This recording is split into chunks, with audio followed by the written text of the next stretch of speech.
Hi everyone, welcome back to my channel, Reacting Show. I'm Dika. So last time on Obi Wan Kenobi, we had Obi-Wan and little Leia escape the clutches of Reva. They ended up on the mining planet of Mapuzo, where they were going there to meet the ally, or one of the allies that Haja Estri had spoken about. But prior to that, we did get a bit of a scene with Darth Vader. Reva was communicating information back to him, and I kind of did a bit of a squeal because the legendary James Earl Jones is still voicing. He is doing the voice of Darth Vader, so that was actually quite amazing to hear. But Obi-Wan and Leia did come across a little bit of trouble while they were on the planet. Obviously, they assumed that they were betrayed by Haja because they couldn't find the particular the connect he sent them to find. They ran into some trouble with some stormtroopers, but luckily, just as they thought that their luck had run out, they did actually run into her. And we find out that she's been helping many Jedi across in the Jedi Order, helping them escape. So, you know, when she takes them back to the workshop that she's been hiding, it's like a tunnel where she's been getting Jedi off the planet, and obviously it's like a refuge to safety. Reva's still hell-bent on catching Obi-Wan.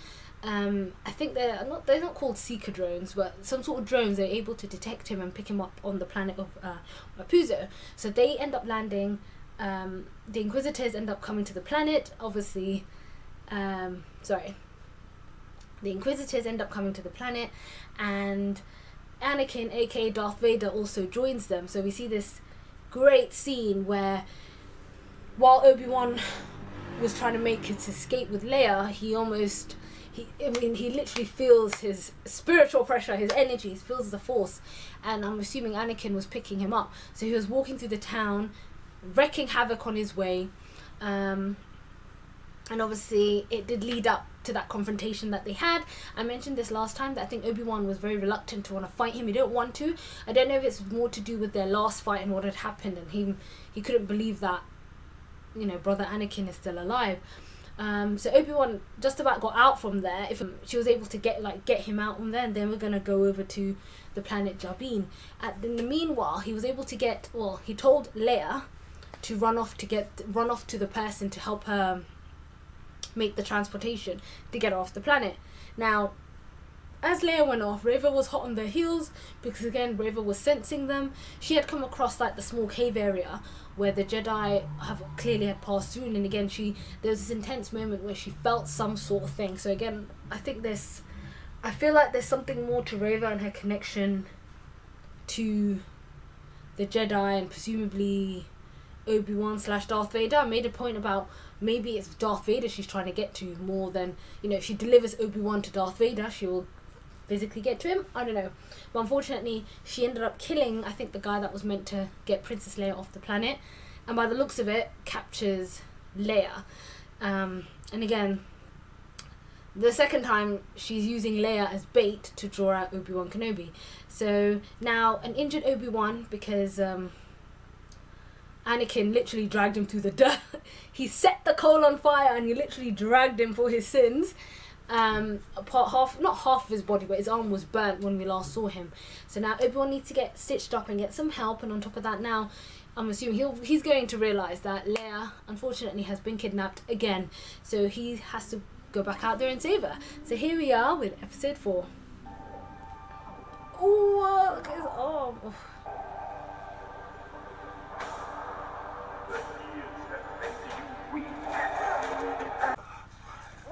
We're on Jabin. You're safe now. Oh, Leia. Where's Leia? Obi-Wan is dead. She knows everything. Where we are, what we're doing. That's true. Look, if she finds us, we need to prepare an evacuation. I knew exactly where she was before we got married. We tried to hide it, and the Inquisitors found her anyway. It's Vader's sister. Is Vader there? You don't think so? Well, I have officer clearance. I can get you inside and I can get you access. Oh yes. Your body's not the only thing that needs to heal now. Some things can't be forgotten. That would explain why he's having issues with Care this about that. power right now. Secret network. A pad. Oh yeah. We thought it was a lie. I need to find out Oh, it's quite dangerous. Here we go. Identification. No admittance without clearance. I have officer class C. Now. I was like, do I run? Do I shoot him? Is there a problem? Oof. Yeah, I'd be like that too. Ben, I'm overriding an entry port. It should be right ahead of you.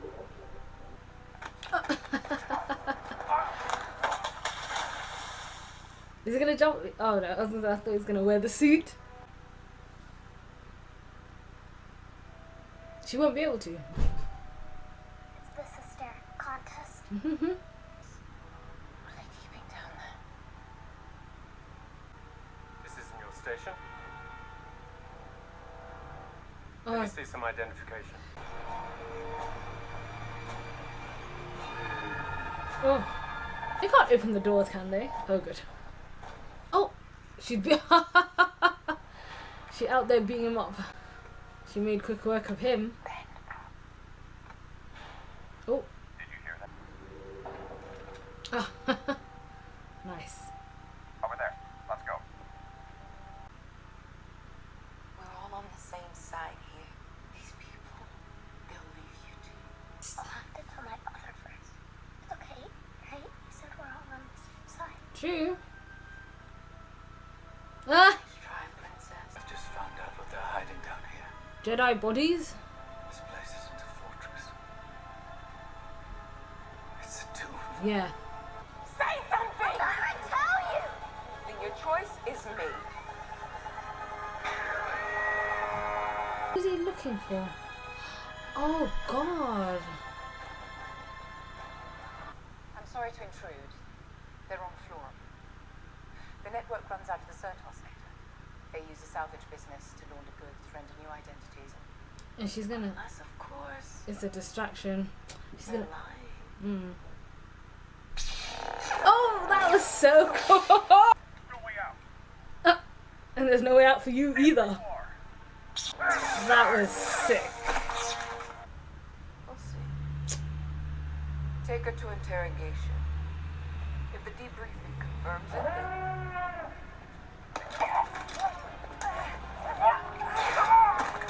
Nice. Oh, ooh, crap.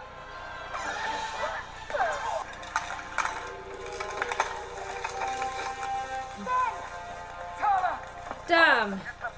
Oh my God. So he's still shooting and then he's holding that back. That must be extremely difficult.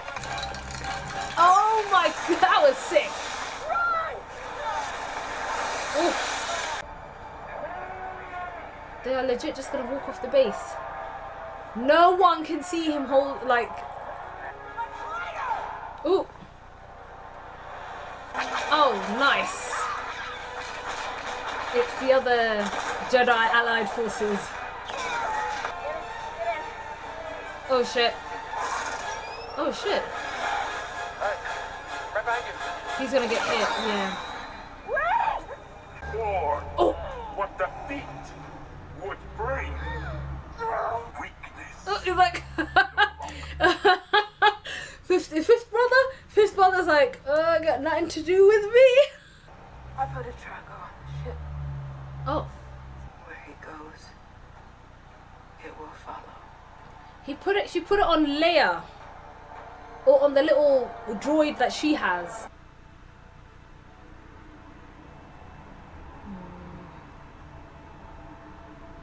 Oh. It's on her droid, yeah.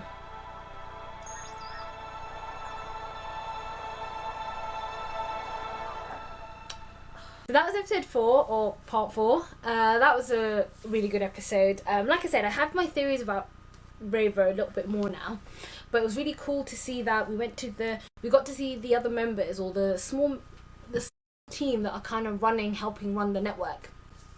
So after the fight on Mapuzo, they get him to Jabin. Tala gets to Jabin to get him healed in like the same sort of tank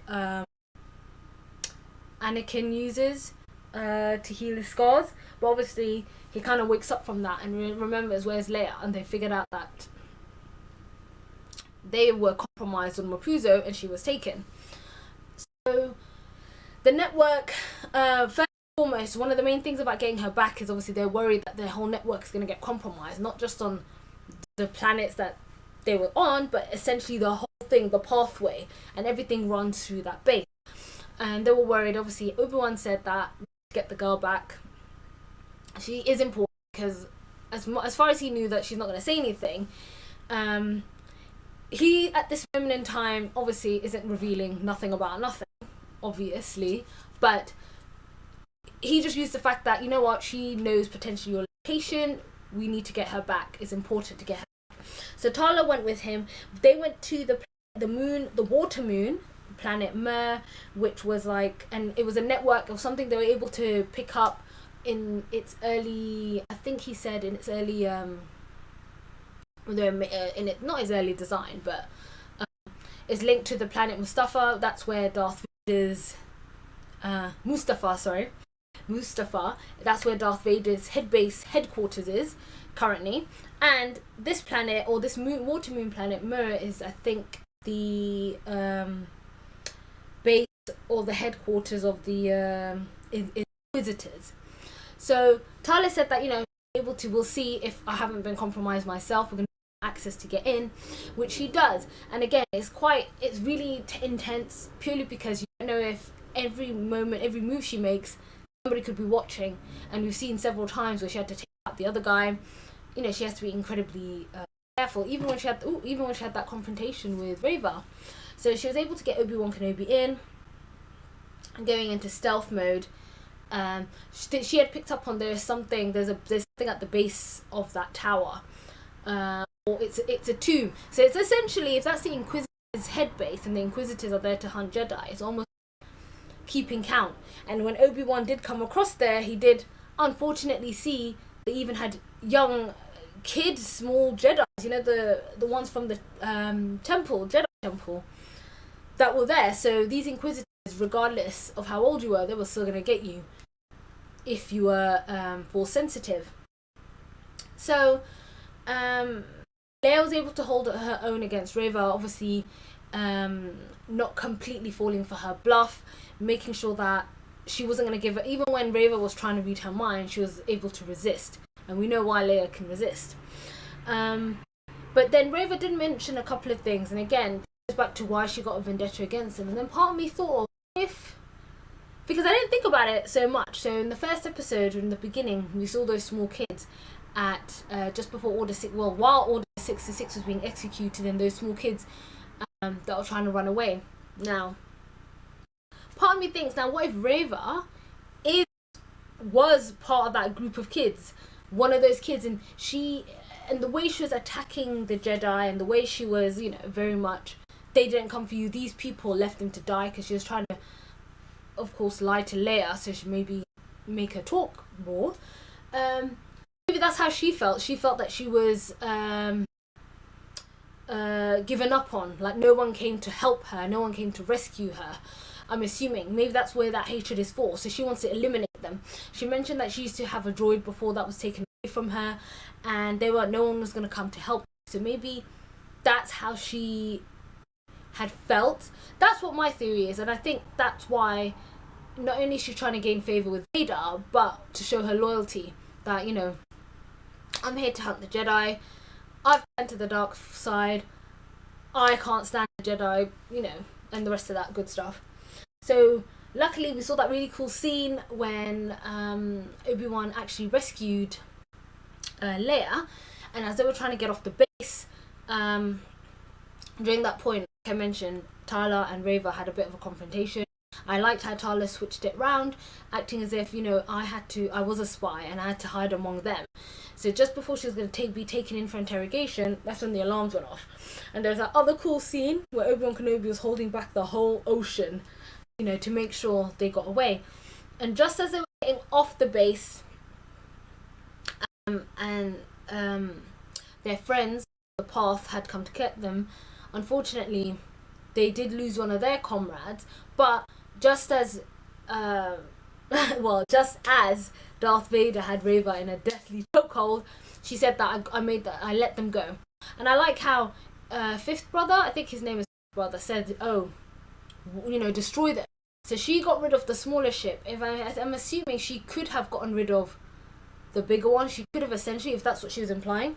But on her part was clever for putting a tracking device on Lola, which I thought she might destroy. But she put tracking devices on Lola. And now Lola's going to take them back to the path, or wherever Lola goes, because Lola's attached to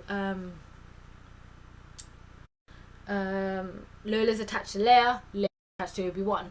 So I really liked that scene. That it was quite solemn, how it was quite touching, and I realised, considering how Leia was treating Obi-Wan in the beginning, I think she obviously gives him a lot more respect, and seeing how dangerous the things he had to go through to get her, and the extent of how terrible everything is. And Leia herself, or how they're portraying the character, that is very witty, very insightful. She's very clever, so she's very aware of how dangerous this all is. And I really like the developing relationship, and obviously that's play a major part for the rest of the saga, as we know. So no, that was a really good episode. I'm intrigued to see, again, Raven's willing to follow them to the ends of the earth, obviously because Lola has a bug on her. How soon are they going to discover Lola's bugged, and what's going to happen when Reva gets to the end of that tracking device? So basically, they kind of, again, will that network get fully compromised? I don't know. And I know that just as when she was talking to Darth Vader, she was like, Obi-Wan's all that matters. Anakin realised we were on the same page. But now, again, I assume that first she did see him in person. She didn't try and do anything. I'm not sure. Again, Reva is still very much, I hate the Jedi, because if what I assume is true, I was a child, you left me alone, you were meant to save me, you didn't. I'm going to, hate you. Because I just realised if she was potentially, maybe that's probably why she's after Obi Wan Kenobi, because if she grew up within the Jedi Council, within the temple, everyone knows who Obi Wan Kenobi was. Obi Wan Kenobi was well known, very famous Jedi, and I suppose it's a case of you were meant to save me and you didn't. So now I'm gonna get you back for that sort of thing. But no, that was a really good episode. I really enjoyed it, and I can't wait to see. I would love to see more Vader and Obi-Wan bouts. So yes, and as always, if you did like this video, don't forget to give me a like, subscribe, and let me know down in the comments below what you thought of part 4 of the Obi Wan Kenobi series. And as always, I'll see you guys next time.